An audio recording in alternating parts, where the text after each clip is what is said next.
하나님의 기쁨이 되는 교회, 가로 열고 안디옥과 안디옥 교회와 같은 교회, 그런 말씀으로 함께 말씀을 나누기를 원합니다. 사도행전의 28장까지 되어져 있는 가운데 이제 하나의 13장에 이르러서는 하나의 복음의 피크가 일어납니다. 복음의 확장이 일어납니다. 이제 예루살렘 교회는 주로 유대인들이 중심이 되어져서 모였던 교회라고 하면, 우리가 앞에 1절에서도 말씀한 그 다양한 부류의 사람들을 소개하고 있는 것은, 이제 안디옥 교회는 유대인이나 또 우리와 같은 이방인이나 또 그 가운데 백인이나 또 항인종이나 또한 흑인이나 또한 왕족이나 또한 비천한 자나 그 모든 자들이 이제 한 교회의, 안디옥 교회의 하나의 구성원을 이루게 되는 것입니다. 지식인들 뿐만이 아니라 왕족도, 왕의 그 자손 가운데서 예수를 믿은 자가 있습니다. 그래서 그 자들의 이름까지도 다 기록하고 있습니다. 그래서 그것이 이제 하나님의 복음이 폭발력을 가지고 이방 나라를 향하여 확장되어져 가는 모습이 오늘 안디옥 교회에 이르러서 그 일들이 일어나게 되어지기 때문에, 안디옥 교회는 정말 우리가 하나님 앞에 소망하는 교회예요. 안디옥 교회는 하나님의 나라의 확장을 위해서 이방인들에게 복음이 증거되어지는 귀한 기점이 되어집니다. 그리고 안디옥 교회에서 우리가 앞에 말씀을 보았습니다마는, 사도행전 11장에서도 보았습니다마는, 안디옥 교회에 이르러서 우리들에게 예수를 믿는 사람, 그리스도인이라고 하는 이름이 주어지게 되어진 것입니다. 그 안디옥 교회를 우리가 사모하며 우리의 교회가 그렇게 지향되어지기를 원합니다. 밴쿠버의 기독교 대학의 그 대학원장인 그 양승훈 교수라고 하는 분이 물에 빠져 죽은 오리라고 하는 에세이를 썼는데, 그 안의 내용들을 살펴보면 자기 동생의 이야기를 쓰고 있습니다.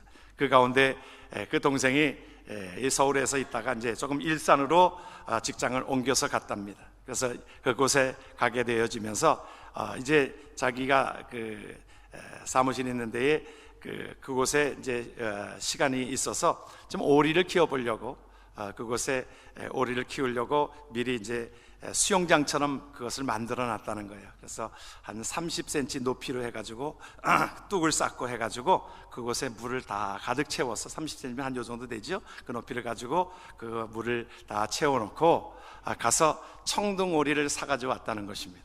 그래서 청둥오리를 사가지고 와가지고 그 물 위에다가 이렇게 놨는데, 그 이튿날 와서 보니까 오리가 물에 빠져 죽었다는 거예요. 그 죽었다는 거예요. 그래서 보니까 이것이 뭐 동물이 와서 물은 흔적도 없고, 그런데 보니까 완전히 청둥오리는 물에서 떠났더니, 또 물에서 자유로운 어떤 오리는 물에서 자유롭지 않아요? 그런데 물에서 익사했다는 거예요. 그래서 그것을 산 곳에 가서 물었답니다. 항해하는 쪽으로 물었답니다. 물었는데 가서 들은 이야기가 깜짝 놀라는 것은, 이 오리는 물에 뜨지를 못합니다 그런다는 거예요. 아예 처음부터 물에서 키우지를 안 하고 뭇에서 키웠기 때문에 아예 그 자기 몸에서 그 기름이 나오지를 않는다는 거예요. 원래가 이 오리가 이 자기 몸에서 이 기름이 나와가지고 몸에 이렇게 묻히게 되어지고, 그래서 기름이 이제 물이 자기 피부 속으로 들어오지 못하도록, 날개 속에 들어오지 못하도록 이것이 기름이 발산이 되어가지고 이것이 물에 뜨게 되어지는 것인데, 아예 그 기능조차가 없어졌다는 거예요. 그래서 아예 물에 뜨지를 못한다는 거예요. 그래서 무슨 얘기로 이렇게, 참 청둥오리가 어떻게 물에서 익사해야 죽는가, 겉으로 보기에는 물에 잘 다니는 것 같은데, 여러분, 우리가 하나님 앞에 그리스도인이라고 하면 이 세상에 빛이 되어지고 소금이 되어지고 세상에 맛을 내어지고 세상에 썩지 않은 것으로 하나님 앞에 쓰임받기를 원하는 것이, 이것이 그리스도인의 정체성입니다. 또 교회는 그 일을 위해서 하나님께서 예수 그리스도의 피로 값주고 사신 교회이기 때문에, 교회는 그 사명을 감당하지 못할 때에 하나님 앞에 이러한 물에 뜨지 못하는 것처럼 이렇게 비교될 수 있다는 것입니다. 우리가 세상을 살아가는 데 있어서 우리가 세 부류의 사람을 이렇게 세 부류로 구분을 합니다. 그것을 프랜시스 베이컨은, 그 철학가인 그 사람은 이것을 하나의 그 동물의 세계로 이렇게 표현을 했어요. 그것을 성경에도 물론 세 종류로, 육에 속한 사람, 육적인 사람, 또한 영에 속한 사람으로 예수 안 믿는 사람, 또 예수를 믿으면서도 육적인 사람, 또 영적인 사람으로 이렇게 구분되어지는데, 이것을 또한 그렇게 사라가 그렇게 표현을 한 것이 뭐냐면, 첫 번째는 어떤 종류의 사람이 있냐면, 하나의 이 거미가 또 같은 인생을 살아가는 사람이 있다는 겁니다. 자기 생존을 위해서 늘 그렇게 남을 등쳐먹고 사기치고 그러면서 다른 사람들을 그냥 억압하면서 그렇게 살아가는 인생이 있는가 반면에, 또 한 종류의 사람은 하나의 개미와도 같은 그런 존재의 사람이 있다는 거예요. 개미는 우리가 사실은 좋은 것으로 우리가 인식되어졌습니다만은, 개미는 열심히 움직이기는 하는데 그것을 열심히 모아다가 무엇을 위하여 쓰냐면 자기네들의 어떤 배를 불리기 위해서 개미는 열심히 일을 한다는 것입니다. 남에게 피해는 주지 않아요. 남에게 그렇게 피해는 주지 않는데 결국에는 자기의 소욕을 위해서 자기의 먹고 마시고 하는 그 모든 일에 개미는 그렇게 자기가 쓰임받는다는 거지요. 그러나 어떤 종류의 사람이 정말 위대한 하나님의 사람인가, 그것을 표현할 때에 어떤 존재로, 꿀벌하고 같은 존재라. 그렇죠. 예수를 진정으로 믿는 사람의 모습은, 예수를 진정으로 하나님 앞에 교회의 참 모습은 꿀벌과도 같은 존재라. 꿀벌은 열심히 모읍니다. 열심히 모으는데 그것을 자기를 위해서 모으는 것이 아니라 그것을 주기 위해서, 그 벌들이 그 모든 것들을, 그것을 오는 것은 그것을 다른 사람들을 주기 위해서, 다른 사람들에게 유익을 위해서 그것이 주어지는 것처럼 이렇게 분류를 하고 있습니다. 우리의 교회가, 우리의 삶이 어떤 모습으로 표현되어져야 되겠는가? 오늘 우리에게 안디옥 교회의 모습을 보면서 하나의 샘플로 우리에게 보여주면서 이러한 교회가 되어지기를 원하는 귀한 마음을 우리에게 갖게 합니다. 안디옥 교회는 어떤 교회였는가? 성령의 인도함을 받는 교회였습니다. 성령의 인도함을 받는 교회가 하나님의 진정한 교회가 되어주는 줄을 믿습니다. 본문의 말씀을 보게 되어지면 13장 2절 13절에 그랬어요. 주를 섬겨 금식할 때에 성령이 이르시되 내가 불러 시키는 일을 위하여 바나바와 사울을 따로 세우라 하시니 이에 금식하며 기도하고 두 사람에게 안수하여 보내니라. 여러분, 여기에 우리가 국어의 문장으로 보게 되어지면 무엇이 주어입니까? 무엇이 주어예요? 성령이 이르시되. 여러분, 우리의 몸된 교회가 성령이 주어가 되어지고 성령이 주인이 되어지고 우리의 개인적인 삶 속에 하나님께서 성령이 우리의 주인이 되어지는 것이 하나님께서 우리에게 원하시는 귀한 교회요 참 신자의 모습이라고 믿어지긴 하나님 앞에 귀한 말씀인 것입니다. 성령이 우리에게 이르시는 것을 들어야 합니다. 성령의 소욕을 따라서 우리가 살아가야 합니다. 우리 예수 믿는 것은요, 우리가, 여러분 다 세례 받으셨죠? 예? 대답 좀 하세요. 예, 세례 받으셨잖아요. 세례 받았을 때 우리가, 사실은 전 개인적으로 여건이 되어지면 참 세례식은 이렇게 좀 이렇게 수영장 같은 데서 이렇게 세례식을 하고 싶은 개인적인 마음이 있는데, 그 세례는 물론 그 침례나 양례나 같은 의미를 가지고, 세례나 침례나 같은 의미를 가지고 있습니다만은 우리가 다 완전히 물에 푹 잠기는 거지요. 나는 죽고, 여러분 세례의 의미는 나는 죽고 내 안에서 그리스도가 존귀케 되어지는 삶이 예수 믿는 삶입니다. 여러분, 내가 사는 것이 아니라 내가 살면 내 목소리가 커지고 내 음성이 커지고 내 어떤 욕심이 커지고 그러면 내 삶도 어지러워지고 교회도 어지러워집니다. 그런데 교회는 성령이 시키는 대로 성령의 소욕을 따라 살아가는 것이 저와 여러분들의 삶이 되어져야 그것이 하나님께서 이루시는 하나님의 나라를 이루게 되어지는 것입니다. 그래서 우리가 성령이 말하게 하시고 성령이 듣게 하시고, 여러분 제가 여러분들의 말씀을 증거할 때에도 여러분 성령이 주장하셔야 그 말씀이 전달이 됩니다. 여러분, 그렇죠. 우리가 전화기를, 여러분들이 요즘에 전화기 얼마나 잘 나와 있어요. 여러분 옛날에 생각이나 해봤겠어요? 불과 여러분들이 50년 전에도 살아셨던 분 다 계시지만 우리가 50년 전만 해도 전화기 이렇게 스마트폰이 돼가지고 이 손 안에 들어오는 전화기, 이것으로 한국계 이것을 통하리라고 생각이나 했었겠습니까? 50년 전에만 해도 여러분들이 살았던 세대에는 우리가 이 전화기도 제대로 되어지 않아서 어디를 연락할 때는 전보를 쳤습니다. 모르스보를 가지고. 저도 중학교 때까지 그 실과 시간에 모르스보를 좀 배웠습니다.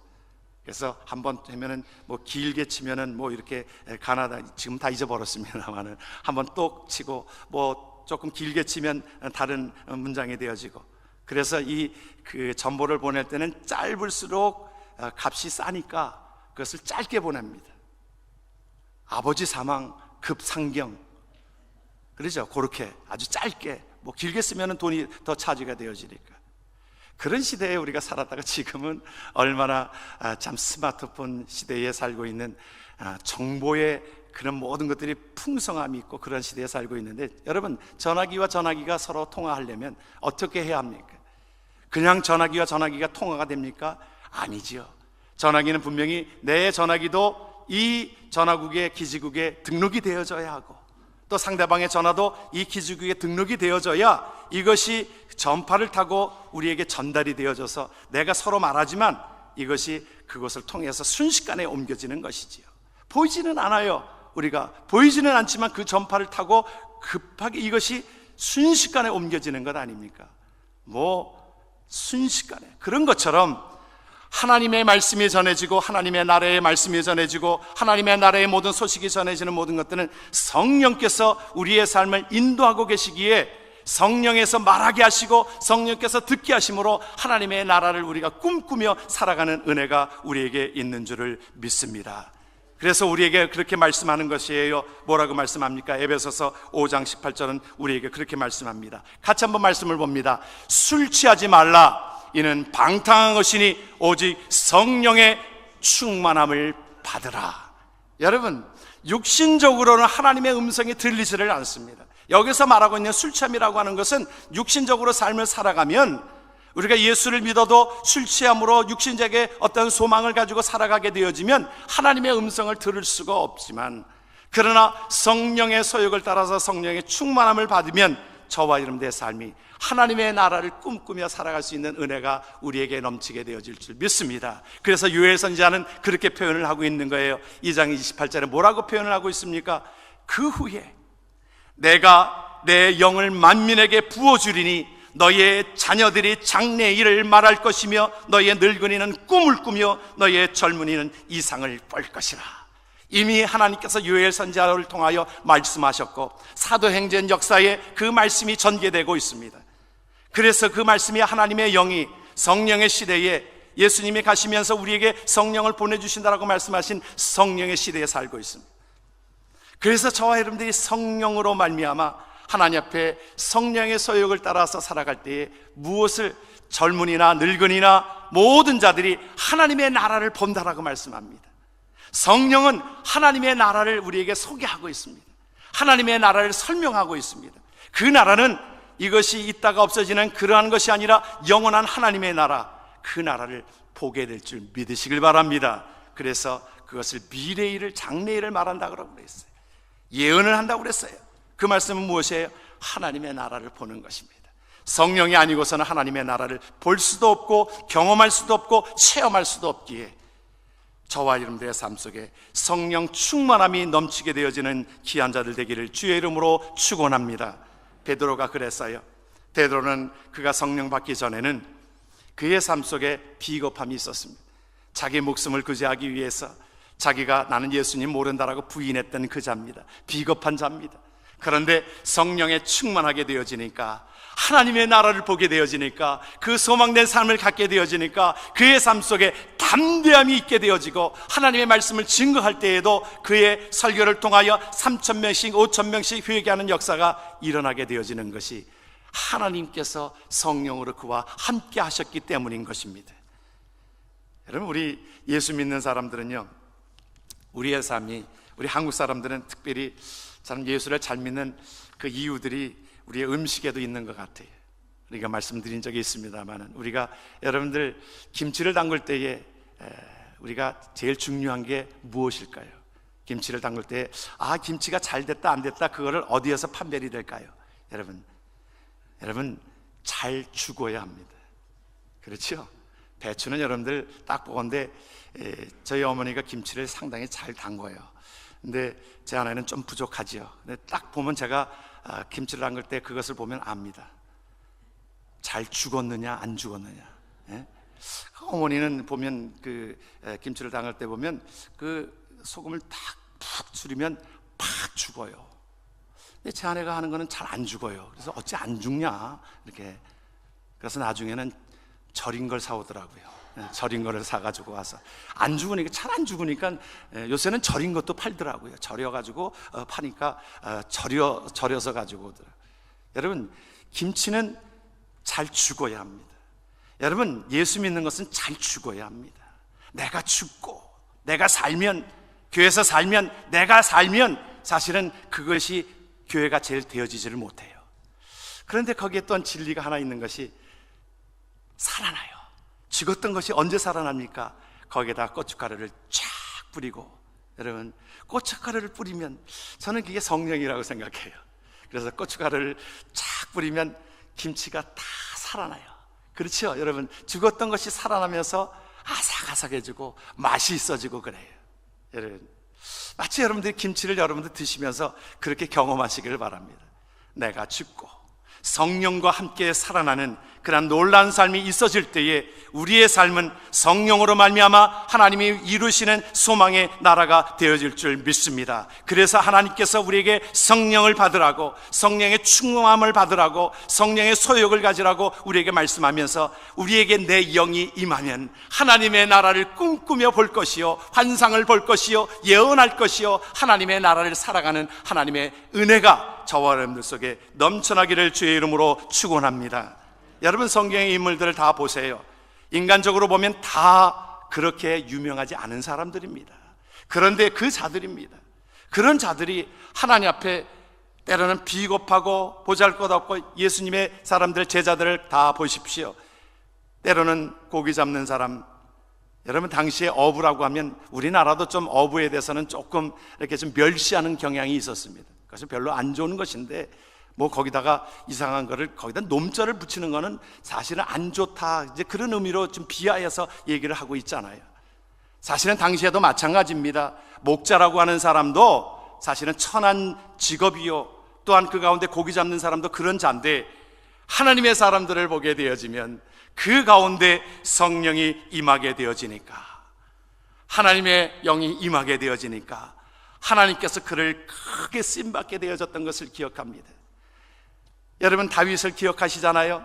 다윗은 사실은 그가 원래가 사실은 아버지도 그를 그렇게 인정하지 않았습니다. 사무엘 선지자가 왔을 때에 그 자식들을 다 내놓았는데 다윗은 아니라고 생각했기 때문에 아버지도 그렇게 내놓지를 못했고 그러했던 자입니다. 그런데 하나님께서 이 자들이 다냐? 있긴 있는데 현찮아요. 데려오라. 데려왔는데 그에게 하나님께서 기름 부음을 주라고 하십니다. 그에게 하나님께서 성령이 임하게 하시니까, 하나님께서 다윗은 지금 이스라엘 백성들에게서도 그 국기가 다윗의 별 아닙니까? 전무후무한 하나님의 귀한 자로, 하나님 앞에 사역자로 쓰임받게 되어졌던 것처럼, 세상적으로 쓸모없는 자라도 하나님께서 함께 하시니까, 성령이 함께 하시니까, 그에게 영을 부어주게 되어지니까 그 자가 하나님 앞에 귀하게 쓰임받게 되어지는 것입니다. 사무엘상을 그렇게 표현합니다. 16장에 보면 사람은 뭐라고 표현했어요? 외모를 보거니와 나 여호와는 중심을 보느니라.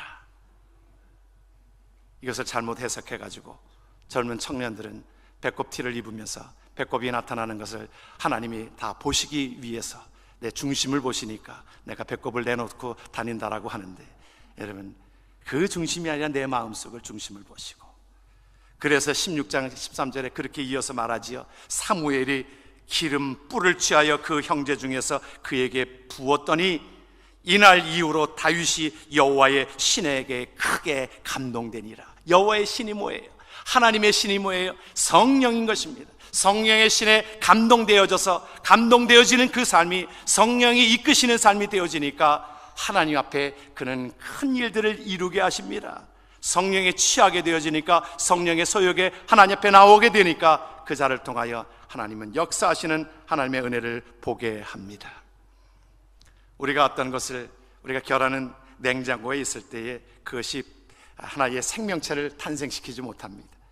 그러나 이제 결혼은 어미 품에 있거나 아니면 그 온도가 그 뜨거운 곳으로 이게 부화되어지는 곳에 그 뜨거움이 있을 때에 그곳에 21일이 지나면 새로운 생명체를 탄생시키는 것처럼 저와 여러분들의 삶 속에, 우리 교회 속에 성령이 임하게 되어지고 성령이여 우리의 삶 속에 충만케 하옵소서. 그럴 때 새 생명이 일어나게 되어지고 생명체가 일어나게 되어지는 것이 바로 하나님이 원하시는 성령이 함께 하시는 교회인 줄 믿으시길 주의 이름으로 축원합니다. 오늘 우리에게 안디옥 교회는 어떤 교회였어요? 주님만을 높이는 교회였습니다. 하나님께서 기뻐하시는 교회는 주님만을 높이는 교회입니다. 오늘 말씀을 같이 한번 보지요. 뭐라고 말씀하고 있습니까? 주를 섬겨 금식할 때에 그랬어요. 성령이 일하게 하시는데 주를 섬겨서 금식할 때에 이러한 일들이 일어났습니다. 우리가 주를 섬겼다는 말이 무엇입니까? 우리가 이것은 예배를 의미하고 있습니다. 여러분, 예배를 의미하고 있습니다. 주를 섬겼다라고 하는 것은, 여러분, 서비스라고 하는 예배를 영어로 표현할 때 서비스의 워십으로 이렇게 표현하잖아요. 하나님을 높이는 것입니다. 예배자의 참 모습이 뭐예요? 여러분들이 예배 드릴 때에 우리는 어떤 자의 모습으로 하나님 앞에 드려집니까? 나는 하나님 앞에 제물로 나아갑니다. 사도 바울은 이것을 우리에게, 주님을 섬기는 자의 모습을 우리에게 뭐라고 말씀하고 있냐면 경기하는 자와 구경하는 자로 구분되어진다 그랬어요. 여러분, 혹시라도 우리 예배 가운데서 구경꾼이 없기를 원합니다. 여러분, 어떤 경기하는 곳에 가보면 그곳에 경기하는 자가 열심으로 그 일을 감당합니다. 때로는 잘못할 수도 있어요. 투수가 잘못 던질 수도 있어요. 또 캐쳐가 잘못 받아가지고 그 공이 넘쳐나서 결국에는 점수를 줄 수도 있어요. 그런데 경기하는 자는 서로 비난하지 않습니다. 경기하는 자는 서로 격려합니다. 그러나 그 구경꾼은 어떻습니까? 구경꾼은 잘못된 것을 지적하고 잘못됐다라고 하면서 아우성을 치고 그러합니다. 여러분, 우리가 살아가는 이 땅에서 저와 여러분들의 삶이 하나님의 몸된 교회를 이루는 모든 것들 속에 우리가 찬양을 들을 때도 우리가 같은 마음으로 하나님 앞에 찬양하는 것 아니겠어요? 어떻게 하나 보자. 오늘 참 찬양대 잘하나? 저 어째 테너가 목소리가 어째 현찮네. 아니, 오늘 그렇다는 말이 아니고요. 오늘 말이 그렇다는 것이 아니고, 우리 교회는 참 잘하지요. 잘한다 못한다를 그렇게 분별하는 그런 심판관이 아니라, 목사 오늘 설교 잘하나 못하나 한번 보자. 여러분, 그런 마음으로 그것은 아니라 우리 모두가 예배자입니다. 우리 모두가 하나님 앞에 헌신되어지는 것입니다. 말씀을 전하는 자나, 또한 하나님 앞에 찬양하는 자나, 하나님 앞에 말씀을 듣는 자나. 그래서 우리가 그렇게 말씀을 드렸잖아요. 경기하는 자. 저는 공을 던지고 여러분들은 또한 쳐내고 하는 그러한 선수로서의 귀한 역할들을 잘 감당하고 감당할 때에 하나님을, 주님을 섬기는 그 귀한 마음이 될 때에 우리는 서로 사랑하는 마음이 되게 될 것입니다. 우리의 삶의 목표가 무엇일까요? 예수 믿는 자의 삶의 목표가 무엇일까요? 오늘 우리에게 그 삶에 대한 목표를 고린도전서 10장 31절을 우리에게 말씀하고 있습니다. 같이 한번 말씀을 한번 봅니다. 우리가 섬기는 것이, 같이 한번 말씀을 봅니다. 그런즉 너희가 먹든지 마시든지 무엇을 하든지 다 하나님의 영광을 위하여 하라. 할렐루야. 여러분, 주님을 섬긴다라고 하는 것은 우리의 삶에 어떠한 목표가 분명해져야 합니다. 내 개인적인 사욕을 위해서가 아니라 나는 이미 죽었는데 하나님의 영광을 위하여 살아가는 것입니다. 그런즉이 무엇이에요? 예수를 믿었은즉, 다시 말하면 세례를 받았은즉, 하나님의 백성이 되었은즉 우리의 삶의 목표가 하나님의 영광을 위하여 하라. 여러분들이 하나님 앞에 자녀를 돌보는 모든 일도 무엇을 위하여 하는 것입니까? 하나님의 영광을 위하여 하는 삶입니다. 내가 여러분들 건강을 위해서 내가 운동을 하고 좋은 것을 먹고 또 나쁜 것을 가리고 하는 모든 것들은 무엇을 위하여 하는 겁니까? 주의 영광을 위하여 하라. 돈을 버는 목적이 뭐예요? 그런 목적이 내가 잘 살고 내가 그것이 하나의 개미와 같은 그런 인생이 아니라 하나님 앞에 잘 버는 것도 하나님의 나라 일을 위해서, 하나님의 영광을 위하여 그 일들을 감당하는 것이 저와 여러분들의 소망이 되어지고 목표가 되어지길 주의 이름으로 축원합니다. 여러분, 하나님의 몸된 교회는 하나님 앞에 주를 섬기고 그것을 위하여 금식하며 하나님 앞에 나아가였을 때에 성령께서 말하게 하시고 성령께서 함께 하시는 은혜가 있게 되어지는 것입니다. 달무드에 보면 양식 있는 부모들은 그렇게 얘기했어요. 우리가 달무드의 부모에 대해서 얘기할 때 우리 부모님들 잘 들으시길 바랍니다. 양식 있는 부모들은 자녀들에게 지식을 남긴다고 그랬어요. 양식 있는 사람. 그러나 지혜로운 부모들은 자녀들에게 무엇을 남긴다고요? 신앙을 남긴다 그랬습니다. 리더스 다이제스트의 책이라고 하는 것이 조그만 소책자에 아주 많은 이야기들이 담겨져 있는데 그 가운데 그 조사를 한 것이 있습니다. 그 미국의 저명한 사람들을 조사를 했어요. 120명을 조사를 했습니다. 문화계에서 또는 체육계에서 또 정계에서 이 모든 부분들 속에 스포츠계에서 이것을 조사해서 으뜸 가는 사람들 120명을 그것을 조사를 했는데 공통점이 두 가지가 있었던 것을 봅니다. 그 중에 111명이 그 가운데 공통점이 있었습니다. 잘되게 하는 그 모든 것들에 공통점이 있었는데 120명 중에 111명이면 상당한 하나의 7, 8% 되어지는 사람의 공통점이 있었는데 첫 번째는 뭐냐면 부모가 자녀들과 시간을 많이 가져주었다는 거예요. 자녀들이 혼자 있는 시간보다도 같이 많은 시간들을 보내주었다는 거예요. 그리고 공통점 중에 또 하나는 부모가 바른 신앙을 가지고 있었다는 겁니다. 신앙을 전해주었다는 겁니다. 예수 믿는 것을 그들에게 잘 전해주었다는 것입니다. 예수 믿는 것을, 예수님을 섬기는 것을 잘 전해주었다는 것입니다. 여러분, 우리가 잘 가르치는 것 우리가 소망하잖아요. 우리 요즘 자녀들을 어떻게 하면 잘 키울까, 어떻게 하면 그러잖아요. 그런데 하나님 앞에 우리가 말씀으로 돌아가게 되어지면 내가 하나님 앞에 그 본을 보이고 그 삶을 자녀들에게 전해 주었을 때에, 신앙이 들어갈 때에, 성령의 인도하심을 받을 때에, 그가 주님을 섬기는 그 삶으로 살아갈 때에 하나님께서 그의 삶을 축복하신다라고 하는 것을 성경을 통해서 살펴볼 수 있는 것입니다. 그래서 신명기 28장은 우리에게 축복에 대한 말씀을 주실 때에 하나님의 말씀에 순종하면 너의 모든 떡반죽 그릇이 마르지 아니할 것이요, 너를 하나님 앞에 민족의 뛰어난 이름을 주게 할 것이요, 너의 삶을 하나님께서 보존케 하시고 너를 헤아려 왔던 그 모든 사탄이 한 길로 왔다가 7길로 혼비백산해서 떠나가는 일들이 있게 되어진다라고 성경이 우리에게 말씀해 주고 있는 것처럼 우리가 하나님 앞에 온전히 주님만을 섬기며 살아가는 하나님의 백성 되어지기를 주의 이름으로 축원합니다. 이것이 잘되게 하기 위해서 하나님께서 우리에게 주시는 것입니다. 우리가 어제 우리 얻은 자녀가 있어서 제가 우리 병원에 가서 그런 축복 기도하면서 부모에게 아이가 아직 듣지 못하니까 부모에게 권면을 하고 기도해주고 왔습니다만 어떤 모습이에요? 예수님의 모습을 닮아가기를 원합니다.